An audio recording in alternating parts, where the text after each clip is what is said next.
WBK Television. And our special guest is Senator Bob Casey, Pennsylvania. Senator Casey, always good to be with you. Thank you, sir. John, thank you.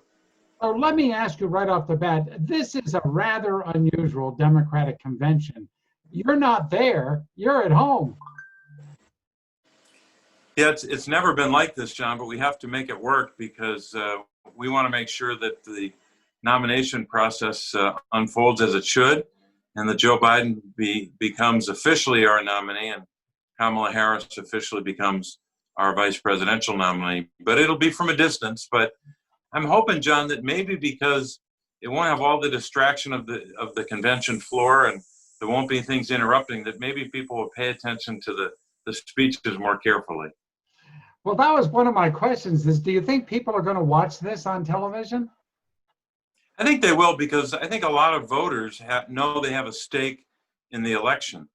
There's almost no family that hasn't been touched in some way, either directly by the virus, contracting the virus for a loved one, or losing a loved one. And so many families are directly affected, even if they haven't been affected by the virus itself, the effects of the virus on the economy. The unemployment numbers, John, you know, have never been higher, at least in my lifetime, and probably long before that. When you see 13% unemployment in Pennsylvania, 821,000 people out of work, almost 78,000 in Allegheny County. So it's devastating to people's lives. So when they have a stake in the election, I think voters tend to pay more attention, and they know this is a big choice they have to make. So tonight we have a number of speakers, including our next door neighbor, 30 miles over here, former Governor John Kasich, who was born in Pittsburgh. A Republican is going to speak, with Senator Bernie Sanders is going to speak, and of course, former First Lady Michelle Obama. What do you expect or hope to hear from these various speakers this evening? And that's just a few of the many who will be speaking. I think part of a convention, obviously, is to talk about who the nominee is, their background, their life experiences, who they are. And I think Joe Biden is well known, but there's probably things people will learn about him this week they didn't know about his background or his family. But I think the most important thing they'll learn, and we got to make sure we deliver this message, is his ideas for the future, how he's going to tackle the virus. And he's got a very detailed approach to that. But also, as I said before, this jobs crisis, this economic trauma that a lot of families, a lot of communities are suffering through, he's got a Build Back Better plan, which, as you know, John, outlined it over 4 weeks. It wasn't just a big, heavy policy paper that he announced on one day and moved on. He kept coming back to the detail of it. And we're going to need not just detail, but we're going to need a plan that works, because we're entering, I think, in terms of the economy, a period not unlike the New Deal, where we're going to need a big set of policies and big solutions to these substantial problems that people face. So I think people will learn a lot more about his plans with regard to the virus and also on jobs. On Wednesday night, former President Barack Obama is going to speak. I suspect there's no one who knows Joe Biden quite as well, except perhaps his wife, than Barack Obama. What would you hope President Obama tells the country on Wednesday? Well, I don't have a copy of his speech, but I would expect, based upon his previous interviews and answering questions about Joe Biden, it'll talk about Joe Biden's leadership qualities that he saw firsthand working closely together for 8 years. You know, one of the only condition that Joe Biden put on his vice presidency when he was talking to Barack Obama, he has said this publicly. He said, "All I ask is that I be the last person in the room." Meaning, when you make a big decision, I want to be the person who makes the final argument, sometimes in favor and probably sometimes against. But they always, once they had those private consultations, went out together to implement a policy or to move the nation forward. And I think Barack Obama especially had the benefit of Joe Biden's, not just his experience, but his knowledge about issues, his care and concern about people's lives, his empathy, his character. And I think that's what he'll speak to in terms of the leadership that maybe only a president can really be an authority on. And then, as you know, also that evening, of course, Kamala Harris will be nominated as Vice President of the United States. She'll accept the nomination and deliver a speech. Does Kamala Harris help the Biden ticket in Pennsylvania? No question about it, yes. For a number of reasons. Not only because of who she is, her background as a public official, both as first a district attorney of a huge metropolitan community, but then also when she was Attorney General of California, running an agency of thousands. I think I saw somewhere last week about 7,000 lawyers. So a big operation. And at the same time, bringing to this campaign the experience of her time in the Senate. She's got almost 4 years there. And not only more recently on the criminal justice and policing issues, but over time, holding the Trump administration accountable on so-called justice issues on the Judiciary Committee, but also, and people may have skipped over this, she's a member of the Intelligence Committee. So she's been briefed for almost 4 full years now on all of the challenges we face internationally and here at home that relate to intelligence, about how to keep the American people safe, how to protect us against threats. And I think that kind of broad-based experience will serve her well when she campaigns in Pennsylvania. I hope at some point can campaign personally. But also I think those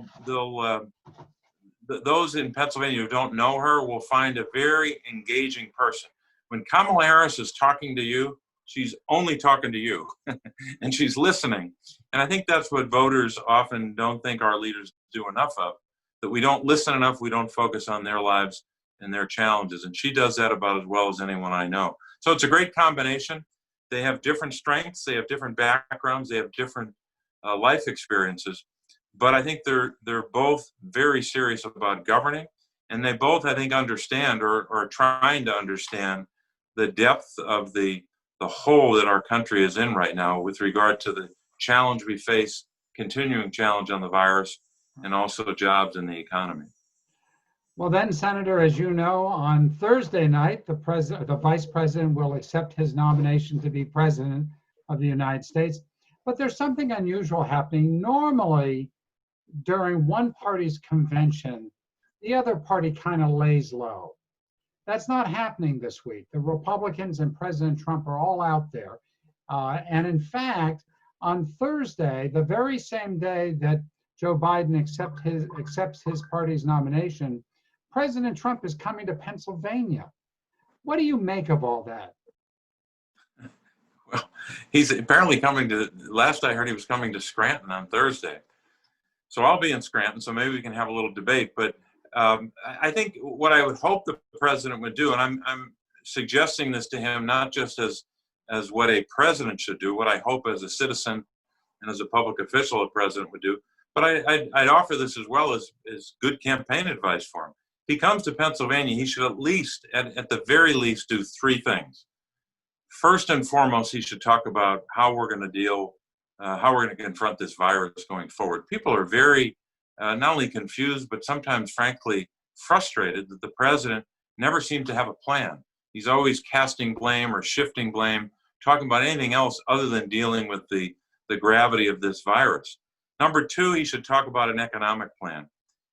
You can't just look in the rearview mirror and say, well, I did this a year ago. The American people are looking for something big and bold to get us out of this ditch that we're in. You know, the unemployment rate in Pennsylvania never went higher than about 10% in the last recession. We were at 16 and then 13.5 and then 13. We've been well above 10 for months now.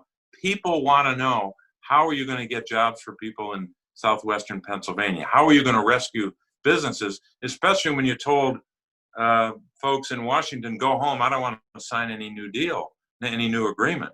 And then thirdly, and this is serious even though it might sound trite, the president should wear a mask. Wear a mask so he can demonstrate that we're still in the grip of this virus. We still have work to do. And if he does those 3 things, I think people would not hold it against him that he's making Scranton part of his travel schedule. But if he's just going to come into Scranton and trash Joe Biden because it's his hometown, it's not only bad for the country, it's not going to work. Because, frankly, Joe Biden's going to win Scranton. He's going to carry Lackawanna County, and he's going to do real well in northeastern Pennsylvania. It would be better off for the country and the president to talk about your jobs plan. Tell us how your plan is better than the Democratic plan, Joe Biden's Build Back Better plan. Tell us about what you're going to do with regard to the virus. But I'm not expecting that he'll take my advice. Do you think he's going to congratulate Joe Biden when he's in Scranton? I doubt it. You don't really expect him to do that. No, and the president had another great chance. I mean, it's that old expression, he never misses an opportunity to miss an opportunity, right? But when Kamala Harris was picked as a historic choice, the first African-American woman to be on a ticket, the president could have very easily said the following: I congratulate Kamala Harris. I'm sure she's going to be a very good candidate, but we're going to, our side will win, and she's wrong on the issues. That would have been great, but he chose not to do that. He just chose to do slash and burn and, trying to smear her. And by the way, it didn't work. I mean, I've never seen a party less prepared to make the case against a vice presidential nominee. It was an unmitigated disaster. They didn't know what to do. They were throwing out all kinds of invective, and none of it. First of all, none of it was true, but none of it was effective. People know that the president doesn't really have a plan for the virus and doesn't really have a plan for jobs, and that's his problem. It's not how good he is at insulting people. Well, you just said a lot there. Let me ask you one last thing on Joe Biden, then I have a question on the Congress and, frankly, more pandemic relief. Joe Biden must win Pennsylvania to be elected president. It's very hard to see a path without Pennsylvania. You've just said you thought that he will do well in your neck of the woods up in Scranton. He was born up there. There's a lot of evidence in the past that Donald Trump did very well up there, and he keeps coming back to Scranton. The other key part of the state would be my part of the state out here in Western Pennsylvania. Put on your political analyst hat. What does Joe Biden need to do to win both your area and this region in the Pittsburgh area? I think it's very similar in both regions, John. I think there's a lot of northeastern Pennsylvania and southwestern Pennsylvania. We've known this for a long time. And sometimes, look, I live in Lackawanna County, which tends to vote Democratic. It did last time, but narrowly. But I think Joe Biden will carry it by a comfortable margin. But around Lackawanna County, there's a lot of red counties. So it isn't often necessarily just saying, what can we do to win this county? It's about reducing the margin of defeat sometimes. It's about getting 40% in the county when if you don't do the work or you get off track, you get 35. And I think that's true in some parts of southwestern Pennsylvania as well. I think if Joe Biden does two things, basically, tell people who he is and continues to tell them who he is, but also maybe in this election year, even more important, tell them what he's going to do to help them with regard to jobs and the economy and also dealing with this virus. Because over and over again, that's what people are focused on in a very, I think, sharply focused way, if I'd say it that way. People really want to know how you're going to lead us out of this public health crisis and jobs crisis. Finally, Senator, speaking of plans and getting things done, let me ask you about the failure of the Congress and this White House to come together over additional pandemic relief. You know, I don't have to tell you, there are a lot of people hurting out there without unemployment comp, with, frankly, with things coming to a screeching halt on lots of levels. This Saturday, the House of Representatives is coming back to deal with the issue of the U.S. Postal Service, which would seem to give them an opportunity to also deal with pandemic relief. So I wanted to ask you on both levels in terms of the United States Senate. First, let's just ask you about the post office. Are you troubled by what's happening at the post office? A letter to our election officials in Pennsylvania basically saying, if you mail your ballot 7 days before the election, we still can't guarantee it's going to get to the polling place, to your county elections department. Are you troubled by what's happening at the post office? And while the House seems to be coming back to doing something, is the Senate going to do anything? Well, first on the Postal Service, John, I'm very troubled, but more importantly, a lot of Pennsylvanians are troubled. Veterans who rely upon the Postal Service no matter where they live, older Pennsylvanians who get prescription drugs through the mail, and folks who just rely upon the mail for all kinds of things. It's both actions and rhetoric by the president that undermines it. He basically told the American people that he believes the only way he can win the election is to not have mail ballots delivered. I mean, it's almost stunning in its clarity that he would say that he really believes the only way he can be reelected is to have the ballots not delivered. So he's undermining not just the right to vote, but also the right to have your ballot counted by undermining the Postal Service. The same with Mr. DeJoy, the Postmaster General. Why isn't the president or Mr. DeJoy standing up morning, noon, and night and saying to us in the Senate and to everyone, we want $25 billion as recommended by the Board of Governors of the Postal Service. We need resources to make sure you get your mail in a timely fashion and you can get your ballot delivered in a timely fashion so we can have a real democracy in the middle of a pandemic when we're telling people how dangerous it could be if everybody votes in person. So if the president was doing his job and the Postmaster General was doing his job, they would be advocating for more support so they can say, no matter what, we're going to get the job done. Your mail will be delivered on time. You're going to get a ballot. We're going to make this election work, and we'll see what happens after that. But instead, they're undermining the system right now, trying to slow things down. And the president said very plainly why he wants to do that. It's criminal what they're doing. I don't know if I can point to one specific criminal law violated, but at least in a democracy sense, it's certainly a set of criminal acts. And you know what? The American people are seeing right through it. Even some Republican senators are saying they want the post office to have the resources it needs, and they don't want to do something to undermine the right to vote. I think, John, on the broader question, the House is once again showing that it takes its responsibility seriously. It's almost, I think it's 12 weeks, but at least 11 weeks since they passed the $3 trillion bill that would respond to the unemployment challenge by continuing the $600 per week extra benefit to help people get through the crisis. It would deal with all kinds of issues relating to the virus and relating to the economy and jobs. And now the House is coming back to deal with the post office. Meanwhile, the Senate, we haven't voted on anything approaching that. All we did in the month of May, June, and July, all we did pretty much for 3 months was vote on nominations.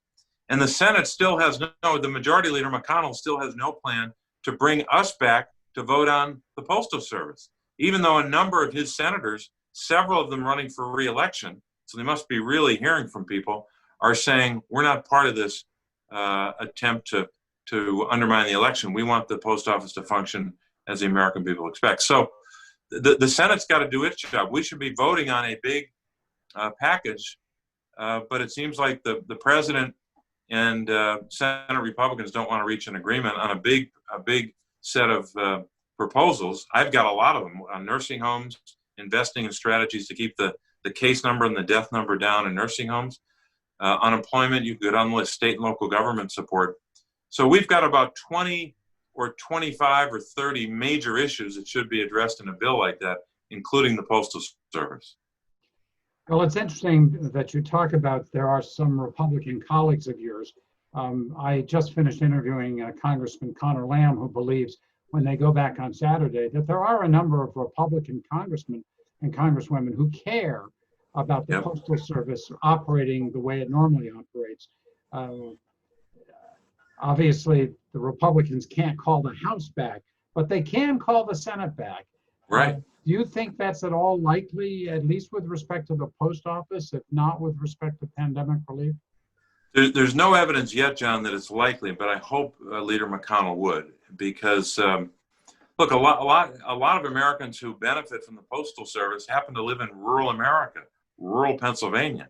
We've got 48 rural counties, as you know, a lot of them in southwestern Pennsylvania, and you're in the KDK of Ewing area, and those rural counties depend heavily on the Postal Service, where people have to drive such a long distance between one point and another, sometimes having to drive a long distance to get to the post office to get packages or to conduct other business. So we've got to make sure that we're making this case not about some election coming up, but about the fundamental services that the post office in every community provides, and then ultimately, as we get closer to November, the central importance of the Postal Service to allow people to vote safely, basically vote from home. Well, U.S. Senator Bob Casey, it's always a great pleasure to speak with you. Thank you, sir, very much for your time today. I do appreciate it.